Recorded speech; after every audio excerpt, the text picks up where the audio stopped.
hard throughout the years, and I was able to graduate early at the age of 16 years old. It was a journey, and being a young graduate, there weren't a lot of employment opportunities. You can't get good jobs, so I was doing odd jobs like babysitting, typical teenage work. I was able to land my first job when I was 18 years old in the retail industry, and I didn't feel any passion for it until I was able to come into the manufacturing industry. I got my first manufacturing job at a place called King Nut out in Solon, and I was a simple line packer, but they had these giant machines that bagged trail mix, and they fascinated me to no end. They were CNC machines, and I slowly but surely taught myself to operate them until my plant manager took notice and decided that he saw that I was capable and had a natural affinity for these machines and the work that they do, and he promoted me to a machine operator. And I never looked back from there. Manufacturing was my passion, and I strive to be the best there could be in the manufacturing industry. That's what led me to the ATA. My cousin recommended the program. She had successfully completed it the year prior. And at 19, I became a single mother, and with the thought in my heart that I wanted my daughter to see and do better, I joined the program, I contacted them, and it's been one of the best decisions I've ever made. I made it through the program, despite in the middle of the semester, the COVID pandemic hit the world and shut the school down. The program was very good at contacting all the students, keeping us all retained, and making sure we were able to finish successfully, and even worked with us afterwards for job placement. After that, I was put into the job at Hosemaster, working closely with the ATA staff until, the interview, and their contacts with Hosemaster and the manufacturing connections that they do have are what creates these opportunities. I'm very grateful for that. I recently was promoted at my position after I was put in as a fittings coordinator. I learned everything there is to know about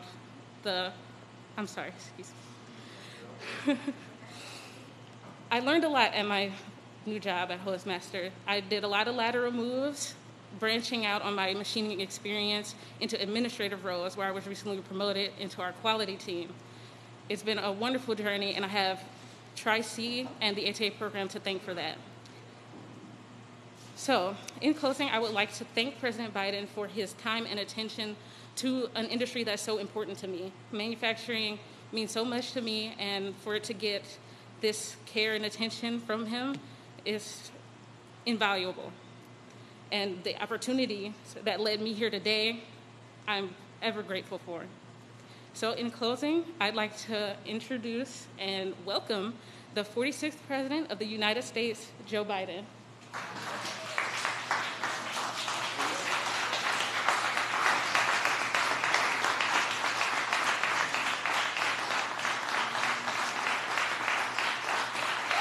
Thank you all. Thank you. Thank you. Please sit down. Charlotte, thank you very much for sharing your story. It's impressive. Dr. Johnson, everyone at Cuyahoga Community College, thank you for being here and having me here. And by the way, all the elected officials, you know what we call this in my business? We call this a busman's holiday. To have to come and ride a bus again with another guy. You're awful nice to be here. The only thing worse for an elected official when the president shows up is to say, the worst sentence in English language is, I'm at the airport. So thank you all so much. You got some really great friends here. Start with Marcy. And anyway, Mr. Mayor, thank you. Dr. Johnson, thank you very much, and for letting me borrow, by the way, Marcia Fudge to serve as Secretary of Housing and Urban Development.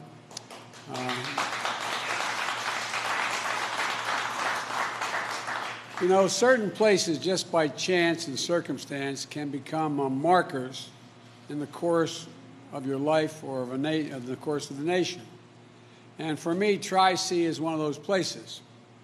Just a little over a year ago, March 10, 2020, I came to Cleveland as a candidate running for president to hold a rally here at the community college. Upon unloading, we got word that Governor DeWine, he did the right thing, wanted large indoor events to shut down because of the growing concerns over the virus and spreading all across America. There would be no rally that night.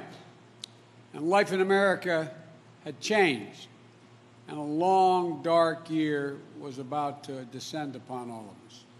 14 months later, we finally made it to campus. And from a year of darkness, we're now emerging into the light.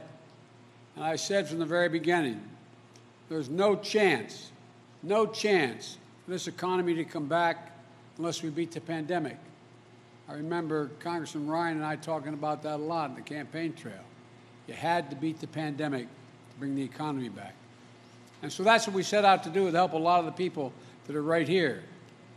And after administering 271 million doses of vaccine in the first 120 days, and the cases are down now from January, they're down 83%, COVID cases, down. The number of deaths has fallen by 85%. Schools are reopening, businesses are opening, restaurants are reopening, and I hear that as last night's vaccine lottery, Ohio has a new millionaire. I tell you what, who would have thunk it? $1 million for getting a vaccine. But it's working. Now 56% of Ohioans have had at least one shot. We've got to get to 70%. That's the goal. We've turned the tide on the once-in-a-century pandemic. We've turned the tide on a once-in-a-generation economic crisis. And families are beginning to be able to breathe just a little bit easier. We still have work to do, but our future today is as bright and as wide open as it ever has been.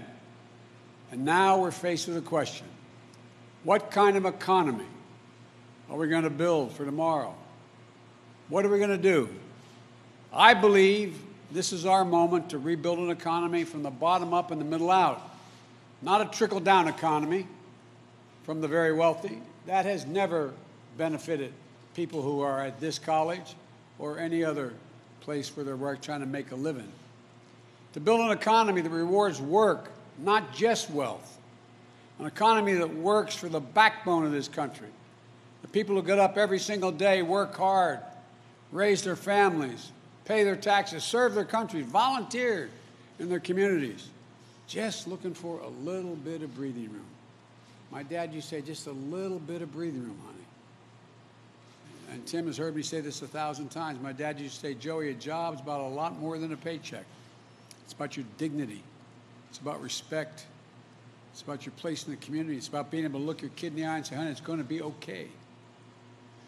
The last few months have demonstrated what that economy can look like. When our event here was canceled in March, our economy was on the brink of collapse. My mom used to have a expression, say, you know, the greatest gift God gave mankind was the ability to forget.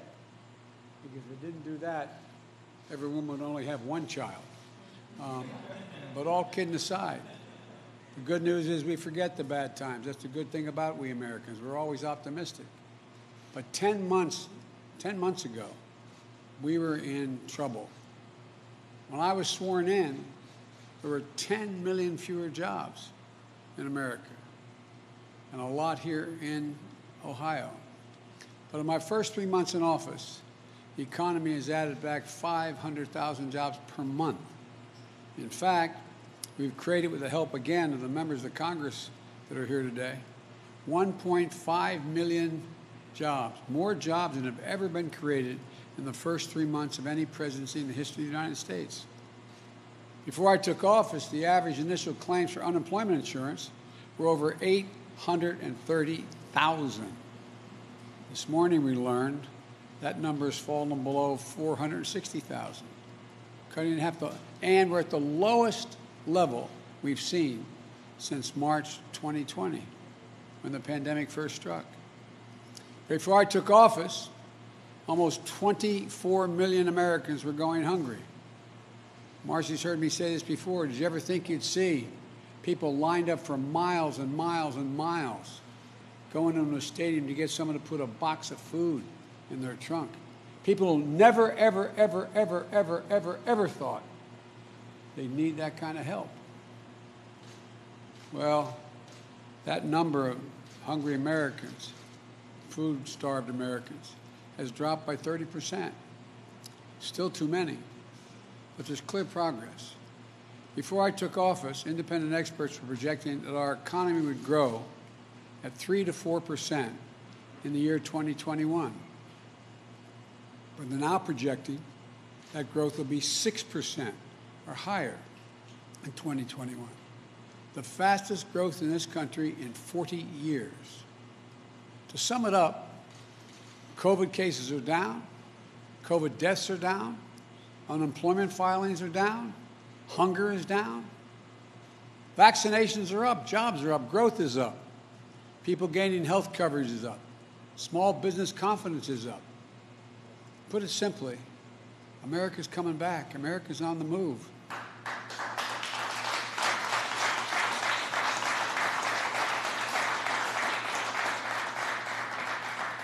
And that wasn't an accident. It wasn't luck. It happened for two reasons. First, we made the vaccine program a priority. As my friends in Congress tell, I got a lot of heat for just focusing on the vaccine. It goes back to what we all talk about. You've got to fix the pandemic before you can fix the economy. We were able, with a lot of hard work, get 600 million doses of the vaccine, enough for every single solitary American.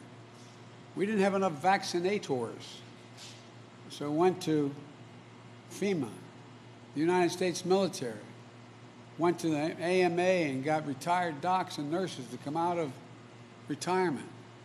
Got thousands and thousands of additional people to administer the vaccines that we didn't have before. We created more places to get vaccinated, hitting my target to ensure that 90% of all Americans would have a vaccination site within 5 miles of where they live. And now, 50% of all of America, more than any other country, is fully vaccinated. 75% of seniors, black, white, Hispanic, across the board, are fully vaccinated. We're getting lives back. The American economy is coming back. And that's the second reason we're on the move. I committed to an approach of building an American economy, a different economy, to build back better. Not just build back better. That approach recognizes that we all do better, and we all do well. And the best way to grow our economy is from the bottom up and the middle out. You know, I don't have anything against anybody in Wall Street. I don't have anything against anybody making $1 million, but Wall Street did not build this country. The middle class built this country, and unions built the middle class. That's a fact. An approach that recognizes that at this time, when we rebuild the middle class, we have to bring everybody along, regardless of their background, regardless of their religion, regardless of their race. That's the approach reflected in the American Rescue Plan, which my friends in the Congress helped get passed. Because of that law, more than 167 million Americans got a rescue payment of $1,400. It's gone out helping families pay their rent, pay their bills, buy their groceries, and maybe most important, give them for the first time some hope. A little bit of hope. Hope goes a long, long, long way. Those checks matter. Small businesses, restaurants were getting killed. Now we're delivering the loans and support they need to reopen and stay open. Schools were struggling to reopen. So we made targeting teachers to get the vaccine as a priority. We delivered schools much needed support. State and local governments, and you know, Mr. Mayor, a lot of them had to lay off their employees, cops, firefighters, first responders, because you have to balance your budget. Well, now they're coming back thanks to the rescue plan. Beginning this summer, families with children will get tax relief, tax credit, the child tax credit, which is going to deposit money directly into their banks every month until that money is paid out. By the way, we had no problem passing a $2 trillion tax plan that went to the top 1% that wasn't paid for at all, just increased the debt $2 trillion. Every time I talk about tax cuts for working class people, it's, oh my God, what are we going to do? Well, we're going to take back some of that 1% money and make them pay for it. And thanks in part to part of the rescue plan named for an Ohio labor leader, Butch Lewis, championed by Sherrod Brown, who I don't think Sherrod's here today. Hundreds of thousands of retirees and workers across Ohio and millions more across the country can trust that their pensions they work so damn hard for and sacrificed to secure will be there for them. Unlike my dad, who busted his neck his whole life, and when the company went on, he lost his pension completely. Even my Republican friends in Congress, not a single one of them voted for the rescue plan. I'm not going to embarrass anyone of them, but I have here a list of how back in their districts they're bragging about the rescue plan. They touted the Restaurant Revitalization Fund. They touted the fact that we're in a situation where they're dealing with touted grants to community health care centers. Touted, I mean, some people have no shame. But I'm happy. I'm happy they know that it benefited their constituents. That's okay with me. But if you're going to try to take credit for what you've done, don't get in the way of what we still need to do. The bottom line is this. The Biden economic plan is working. We had record job creation. We're seeing record economic growth. We're creating a new paradigm, one that rewards work, the working people of this nation, not just those at the top. We did a study. 85% of my jobs plan, or 95% of my jobs plan, you don't need a bachelor's degree. 75%, you don't even need a degree that's a community college degree. It helps. But guess what? The bottom line is that people are going to be going back to work. There's a new bargain. Everyone is going to be in on the deal this time. Now, as our economy recovers, there's going to be some bumps in the road. We know that. Of course there will be. You can't reboot a global economy like flipping on a light switch. There's going to be ups and downs in jobs and economic reports. There's going to be supply chain issues, price distortions on the way back to a stable and steady growth. In the coming weeks, my administration will take steps to combat these supply pressures, starting with the construction materials and transportation bottlenecks and building off the work we're doing on computer chips. We're also announcing new initiatives to combat anti-competitive practices that hurt small businesses and families. Fixing those problems can help build a more dynamic, innovative economy, and we're going to have a lot more to say about that in the days ahead. But this is already clear. We're on the right track. The American Rescue Plan laid a strong foundation for a new economy that brings everybody along. But it's just a first step. We're going to build on the incentive and incredible progress that we've made and set America on a sustainable path to faster, more inclusive economic growth. We have to start investing in ourselves again, in the American people again. Consider this. 3 decades ago, the United States was number 1, and some would argue number 2 in the world for R&D spending, research and development as a share of our economy. You know where we are now in the international competition? We're number 9. 9. Meanwhile, China was number 8, and their overall spending on research and development 3 decades ago they're now number 2. Number 2. This past year, Japan, Canada, Italy, France, and the EU have announced significant infrastructure spending. China's announced that they're increasing their research and development spending dramatically. Japan is making huge investments in reducing carbon emissions and building out the digital capacity they have. The European Union as well. We're in a race to see who wins the 21st century. Now, if I could hold just for a second here, one of the things I've found, I'm supposedly, they'd always announced me in the past as an expert in foreign policy. Well, let me tell you something. Economic policy is harder than foreign policy. You know what the basis of foreign policy is in our stature in the world? One thing, our economic prowess. Our economic prowess.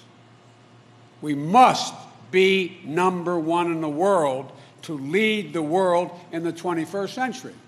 It's a simple proposition. And the starting gun has already gone off. We can't afford to fall any further behind. Now's the time to build the foundation that we've laid, to make bold investments in our families, in our communities, in our nation.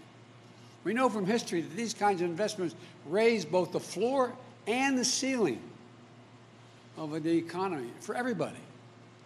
Like when we brought electricity to every household in the country in the 1930s, or we connected the country through the interstate highway system in the 50s. They created millions of jobs, good-paying jobs. They set the economy up to grow more quickly and share prosperity more broadly for decades to come. Those electrical poles and wires still help power rural communities 80 years after they were built, and it's time now to rebuild them. A quarter of all the miles Americans travel on roads are in the interstate highway system, built 60 years ago. 60 years after we built it. These are generational investments. Private sector does not make these kind of investments. We've neglected that kind of public investment for much too long. The pandemic exposed just how badly we need to invest in the foundation of this country and the working people of this country. That's why I proposed the American Jobs Plan and the Americans Family Plan, the generational investments we need today to succeed for tomorrow. You know, as my wife Jill, who's been a teacher for a long time, she used to be about 10 years younger than me. Now she's 30 years younger than me. And she is in every way, God love her. She's the only first lady ever to work full-time. Full-time. She teaches 15 credits at the community college. 15 credits. She's a remarkable person. And she's out in Missouri right now and in Kansas doing other things, nothing to do with her job as a teacher. But my point is this. Jill has a constant refrain. Joey, any nation that out-educates us is going to outcompete us. It's a simple proposition. You know, think about this. One of the reasons that caused us to move ahead so significantly as a world leader, an economic leader in the world, was in the late 1800s, early 1900s, we're the first nation in the world to say, we're going to have 12 years of free, without any limitation, free education. 12 years. Now imagine if, and the rest of the world's caught up with us, and they've now passed us in many cases. Imagine if we were sitting today and say, we're going to set up an education system. Does anybody think 12 years of education is enough for us to compete in the world in the second quarter of the 21st century? I'm not joking. Just consciously think about that. Is it enough? It's not. And so I'm proposing 4 additional years of education. 2 years of high-quality pre-K for 3 and 4 years old, not in daycare, in school.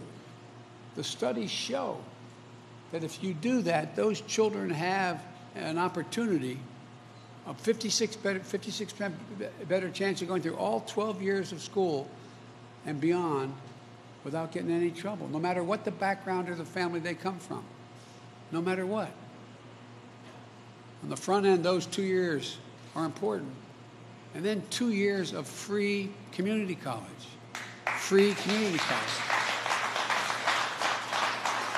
To better prepare our people to get these good paying jobs in the future, jobs I saw students training for throughout the Manufacturing Technology Center. You know, we need to invest in transportation infrastructure. Drive anywhere, and you can see why we're rated 13th in the world in infrastructure. The United States of America is viewed to have the 13th best infrastructure in the world. Come on. This is the United States of America, for God's sake. We need to invest in universal, high-speed internet, more seamlessly connect our businesses and their customers, expand the possibilities of job opportunities in every hometown in America, no matter how big or small. And by the way, if you hold for a second, think about this. How many of you, men and women, have children who were doing remote learning? Think of all the children throughout the country in inner cities and in rural areas that had no internet connection. It's estimated that some of those kids are going to be pushed, although it's only been 1 year, 3 years behind in their education. Look, investment in high-growth industries like clean energy and electric vehicles. It's not just we want to deal with the environment. We want to lead the world in exports of these new technologies instead of ceding the global market and job creation to the Chinese. They're building 20 times as many electric vehicles as we're doing now. And the technology that goes with that. What are we doing? It's millions of jobs in China instead of here. It's not that the jobs we're going to create here, but that we're going to create to export the technology. We used to be the net exporter of major technologies. I also think, and I'm pushing very hard, to make major investments in medicines and cures of the future. Folks, diseases like Alzheimer's, diabetes, cancers, they're all on the cusp of being able to be dealt with. You know, if we don't do something about Alzheimer's in America, every single solitary hospital bed that exists in America, as the nurses can tell you, every single one will be occupied in the next 15 years with an Alzheimer's patient. Every one. Costing us in excess of $1 trillion. So what are we doing? I came up with an idea, and I think it's going to get done. And that is that, you know, there's a thing called DARPA, which is the Defense Applied Application Research. It's an outfit that came up with the internet in the Defense Department, came up with geospacing and a whole range of things that are related to our security. I want to do the same thing at the NIH to focus on those diseases. It's estimated if we spend $5 billion a year on that research and development, focusing with insurance companies don't have the money to focus on, we can make significant breakthroughs. We're already doing that. Already doing that. If we invest, we can create millions of jobs. Rebuilding the foundation of a strong, fair, resilient, competitive economy and save hundreds of thousands of lives. 100% of our investment is going to be guided by one principle: make it in America. Make it in America. If I can hold that for just a second, there is a law that was passed in the 30s, doesn't violate any trade principle, saying that whatever money, whatever program the taxpayers are paying for, you can spend it all on American contractors. No one's ever done it, though. I promise you, I signed an executive order. If, in fact, we're building the new deck of an aircraft carrier, well, guess what? I get as president to let contracts over $600 billion a year. I promise you, there'll be no contract let to a foreign company or any of the product down the line. Right now what can happen is you can hire an American company and they can sublet and their downstream product can all be foreign. All you got to do is get that particular agency to say, you got an exception. We can't find that job here in America. Well, guess what? They're going to find the job here in America. I promise you. Or they're not going to get the contracts. These jobs will be good jobs, American jobs that deliver good wages and dignity. And look, this is about choice. We can keep giving every break in the world to corporations and CEOs. Or we can raise the corporate tax rate back to 28%. It was, by the way, 36%. It came down to 28%, which is still lower than it was at any point between World War I and 2017. And they're making trillions of dollars. Let me tell you this to the press again. In the 10-year period between 14 and 24, excuse me, between 10 and 20, 2010, 2020, they made over $1 trillion. I think that's good. You know what they did with $1 trillion? They went out and they bought back 56% of their stock. Because the more they buy back, the more valuable the stock, and that's how CEOs get paid. CEOs used to get paid 35, 36 times to the average employee, and they should get paid. Now it's over 370 times more than the average employee. As my mother would say, who died and left them, boss? No, I'm serious about it. Now, so you got over 50% going to stock buybacks. And the other percent, I think it's 42%. Let me see, 56, it's 40, no, it's 38% goes to dividends, which is reasonable. But here's the point. After all is said and done, that leaves 8% of that $1 trillion for research and development, salaries, new product, new enterprises, new initiatives. 8%. I come from the corporate capital of the world. Literally, more corporations are incorporated in the state of Delaware than any place in America. Combined, all the rest of the corporate registrations combined don't equal what's in my state. It used to be corporations felt they had responsibilities beyond their taxpayer, beyond their shareholders, and beyond their executives.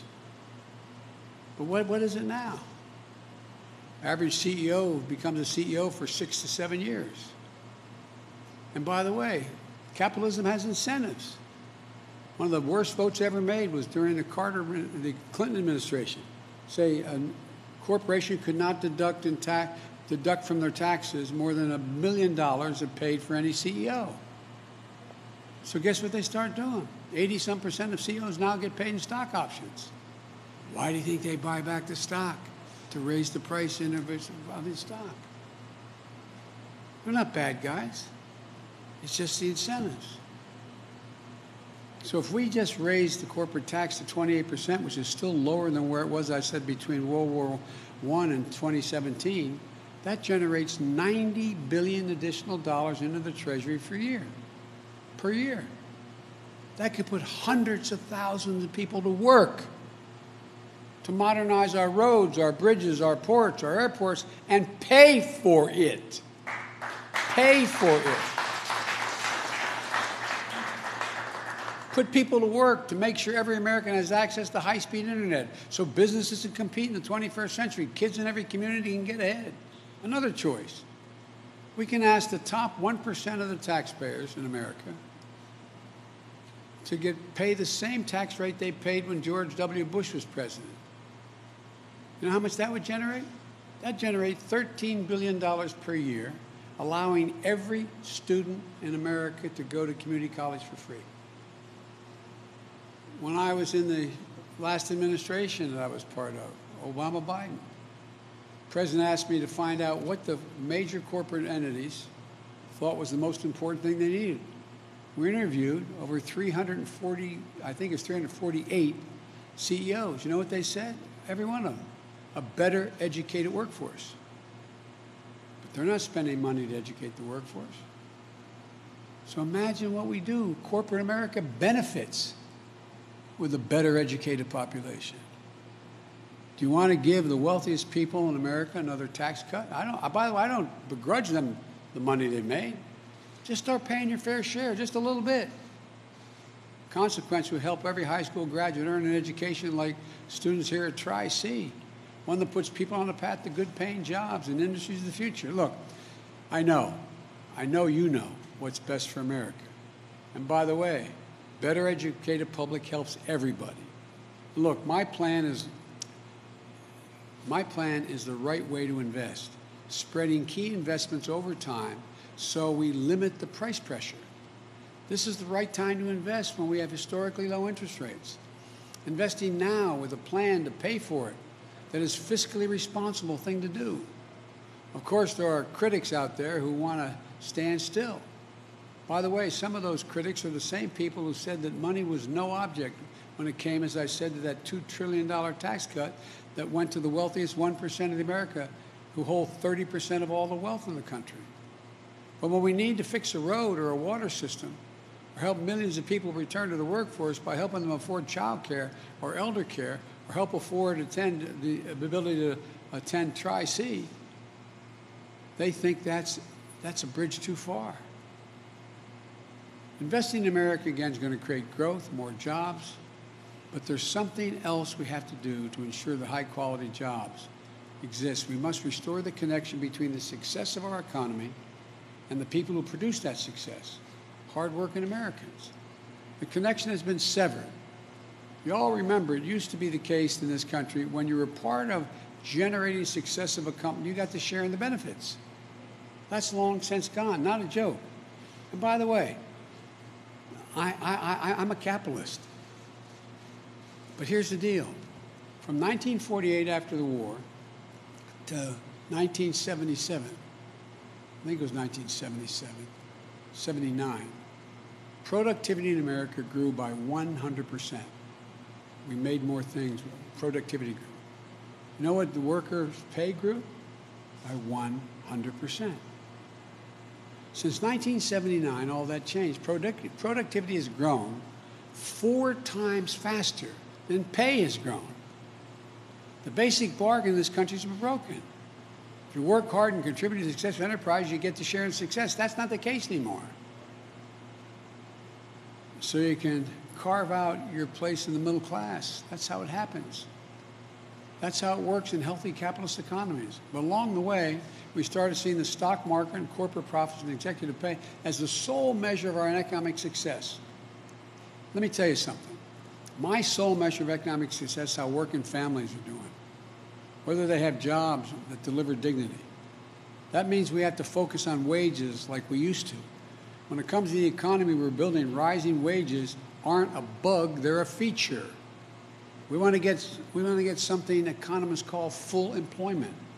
Instead of workers competing with each other for jobs that are scarce, we want employers to compete with each other to attract work. We want the companies to compete to attract workers.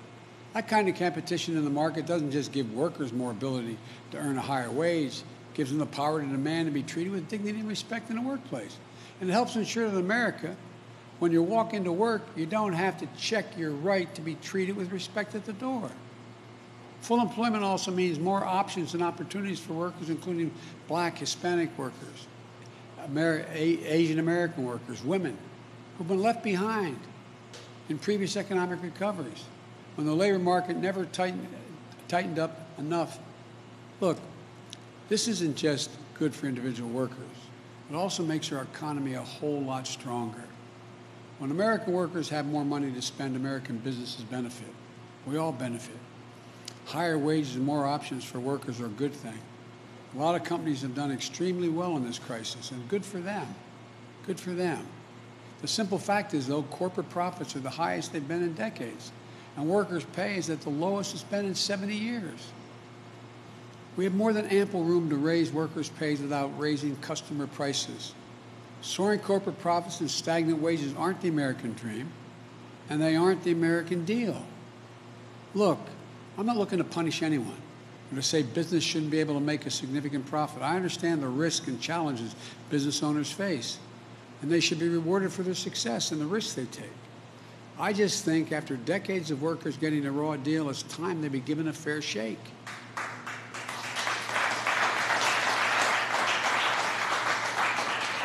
We're already seeing what happens when employers have to compete for workers. Companies like McDonald's, Home Depot, Bank of America, and others, what do they have to do? They have to raise wages to attract workers. That's the way it's supposed to be. And we've got to do two more things. Congress should raise the minimum wage to $15 an hour. No one should work 40 hours a week and live in poverty, live below the poverty level. And we ought to pass to protect the right to organize, the PRO Act, supported by union workers. Look, let me close with this. You know, it's an overused phrase these days, but it's still accurate. We're at an inflection point in American history. It happens every several generations. We have a chance to seize the economic momentum of the first months of my administration, not just to build back, but to build back better. And this time we're going to deal everyone in. Everyone has been left out, and breathe new life into the middle class and new hope into those struggling to break into the middle class. We have a chance to make investments that Moody's, not a liberal think tank, Wall Street, Moody's says my plan will increase the size of our economy by $4.5 trillion. Moody's, $4.5 trillion over the next decade, and create well over 16 million new good-paying jobs. If we make these investments now, in 50 years, people are going to look back, and not even that long. Your children or grandchildren will look back and say, this was the moment when America won the future. Won the future. Folks, I've said it 1,000 times and mean it from the bottom of my heart. There's not a single thing America can't do when we do it together. Never. We're the only country in the world that is, when we set our mind to something, that never, ever, ever failed. This is an opportunity for the wealthy to stay wealthy, the poor to have a shot in the middle class, and the middle class able to breathe more easily. That's what this is about. But this time, bring everybody along. Everybody. Thank you. God bless you, and may God protect our troops. Thank you. Appreciate it.